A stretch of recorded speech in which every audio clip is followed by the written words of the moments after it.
আমার স্বামীর এখন পর্যন্ত কোনো বিচার পায়নি। খুনিরা এখনও ঘুরে বেড়াচ্ছে প্রকাশ্যে। তাদেরকে একটা মহল তাদেরকে শেল্টার দেয়। বেগম খালেদা জিয়া বাবু যখন 2010 সালে 8ই অক্টোবরে মারা যায়, তার একদিন পরে উনি আমার দুই দিন পরে আমার বাসায় সকল নেতৃবৃন্দ নিয়ে গেছিলেন আমার বাসায়, এবং আমাকে সান্ত্বনা দিয়েছিলেন যে তুমি টেনশন করো না, বাবুর খুনের বিচার হবে, আর তুমি বাবুর জায়গাটাতে তুমি আসো। হ্যাঁ, আমার জন্য। এবং আমাকে এই কথাও বলছে, আমি বলছিলাম যে ম্যাডাম আমি কি পারবো, তখন ম্যাডাম আমাকে এই কথা বলছে যে আমি পারছি, তুমি পারবা না কেন। আমার স্বামী উপজেলা চেয়ারম্যান বড়াইগ্রাম, 2010 সালে 8ই অক্টোবরে আওয়ামী লীগ সন্ত্রাসী দ্বারা রাজপথে নিহত হন। তারপর থেকে আমার এই পথ চলা, তার অসমাপ্ত কাজগুলো যেন আমি করতে পারি সেভাবে আমি পথ চলতেছি, এবং দলীয় যে কর্মসূচিগুলো আছে সব কিছুর মধ্যেই আমি অংশগ্রহণ করতাম। তো সেই জায়গা থেকে আজকে দল ক্ষমতায় এসেছে, এজন্য আমি জানি আমার দল, কারণ আমি সর্বোচ্চ হারাই আজকে আমি এই জায়গায়। তো আজকে আমি জানি যে আমার প্রধানমন্ত্রী তারেক রহমান এই ত্যাগী পরিবারের প্রতি দৃষ্টি দিবে। তো আল্লাহ যদি আমাকে সাহায্য করে, আমি যদি নারী সংরক্ষিত আসনের এমপি হতে পারি, তাহলে আমি মহিলাদের জন্য এবং যুব সমাজের জন্য কাজ করতে চাই। এবং আমার স্বামীর যে অসমাপ্ত কাজগুলো সে রেখে গেছে, তার যে স্বপ্ন ছিল যে এমপি হলে সে কী করবে, সেই কাজগুলো করার আমি তার সহধর্মিণী হিসাবে সেই কাজগুলো আমি করতে চাই। আমার স্বামী নাটোর জেলার বড়াইগ্রামের উপজেলা চেয়ারম্যান ছিল, শহীদ সানাউল্লাহ নূর বাবু আমার স্বামী।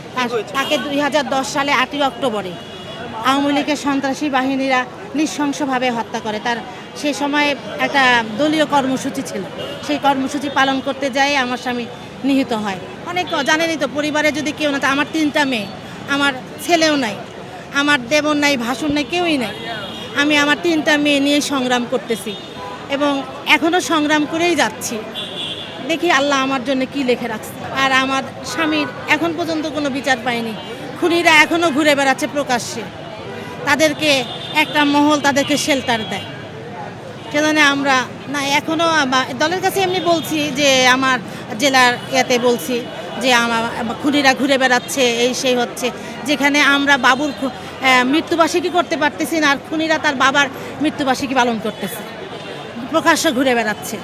তো সেটা দেখে আমরা একদম ভয়ের মধ্যে আছি যে আমার 3টা মেয়ে খুনিরা তো তারা তো খুব অন্যরকম।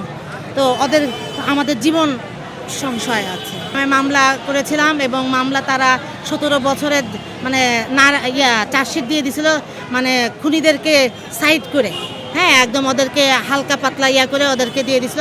তারপরে সেই জায়গা থেকে আমি নারাজি দিয়ে রাখছিলাম। ও আচ্ছা, বেগম খালেদা জিয়া বাবু যখন 2010 সালে 8ই অক্টোবরে মারা যায়, তার একদিন পরে উনি আমার দুই দিন পরে আমার বাসায় সকল নেতৃবৃন্দ নিয়ে গেছিলেন আমার বাসায়, এবং আমাকে সান্ত্বনা দিয়েছিলেন যে তুমি টেনশন করো না, বাবুর খুনের বিচার হবে, আর তুমি বাবুর জায়গাটাতে তুমি আসো। হ্যাঁ, আমার জন্য। এবং আমাকে এই কথাও বলছে, আমি বলছিলাম যে ম্যাডাম আমি কি পারবো, তখন ম্যাডাম আমাকে এই কথা বলছে যে আমি পারছি, তুমি পারবা না কেন। আর এখানে আরও আমাকে এটাও আশ্বস্ত করছিলেন যে তোমার জন্য পার্লামেন্ট আছে, এইভাবে আমাকে আশ্বস্ত করছিলেন সেই সময়। আজকে থেকে 15 বছর আগেকার কথা। জি, আমি আশাবাদী, কারণ আমি একটাই আশাবাদী, কারণ আমি ত্যাগী পরিবার, বাবুর রক্ত এখানে দেওয়া, জীবন দেওয়া আছে, আমার সংসারটাই শেষ, আমার জীবনই শেষ। আর সেই জায়গা থেকে আমি তারপরে তো বসে থাকিনি ঘরে, যে আমি গৃহিণী হয়ে বসে থাকিনি। আমি একজন কর্মী হিসাবে, আমার বিএনপির একটা কর্মী হিসাবে আমি কাজ করে যাচ্ছি এই পর্যন্ত।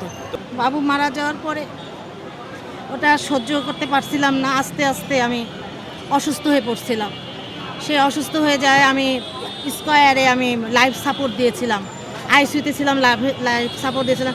সেই জায়গা থেকে আমাকে ম্যাডাম এবং তারেক রহমান আমাদের এখন যে প্রধানমন্ত্রী আমাকে সহযোগিতা করছিলেন, সেই ফাইন্যান্সের ব্যাপারটা ওনারা দেখছিলেন, কারণ ওখানে খুব ব্যয়বহুল চিকিৎসা চলছিল। তখন তো আমার পক্ষে সম্ভব ছিল না, কারণ বাবু চলে গেছে, আমরা তো নিঃস্ব হয়ে গেছিলাম।